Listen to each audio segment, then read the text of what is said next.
Helo, sut ydych chi? Wel, da ni wedi creu'r cyfle yma i edrych yn ôl ar ein hymgyrch Her Cylchdaith Cymru flwyddyn dwytha ac i greu y cyfle i ddiolch i gymaint o bobl oedd yn rhan o'r ymgyrch hwnnw. Fe fydd ni'n teithio o Amgylch Cymru, defnyddio 55 o wahanol fatha o drafnidiaeth ac mae yna gannoedd o bobl wedi gwefoddoli a miloedd o bobl wedi dod i'n gweld ni a siarad efo ni.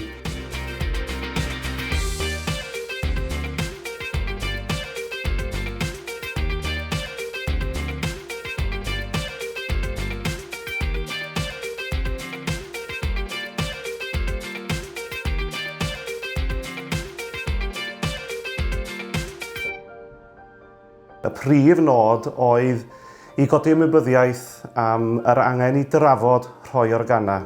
Mae pawb yn gwybod am y sefyllfa i efo colli'n chwaer, Elen, a y ffaith bod hi wedi'i rhoi ei organau hi oedd y rheswm fod ni'n teimlo bod hyn yn ymgyrch pwysig.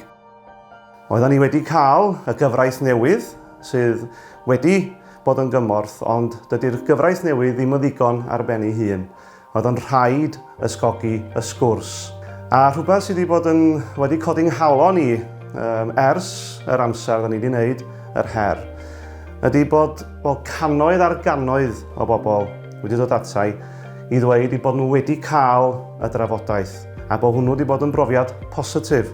Ac yn fwy na hynny, mae yna ryw lond llaw o bobl wedi dod ata i ar ôl cyngherdda neu wedi'n gweld i ar y stryd ac wedi deithau bod nhw wedi colli anwyliad a bod nhw wedi penderfynu rhoi organa eu hanwyliaid yn uniongyrchol oherwydd y gwaith nathon ni ar Her Cylchdaith Cymru.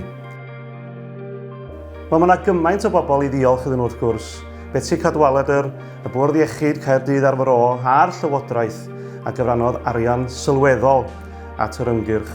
Hefyd, mi gafon ni filodd o bunna gan gwmnïau masnachol hefyd.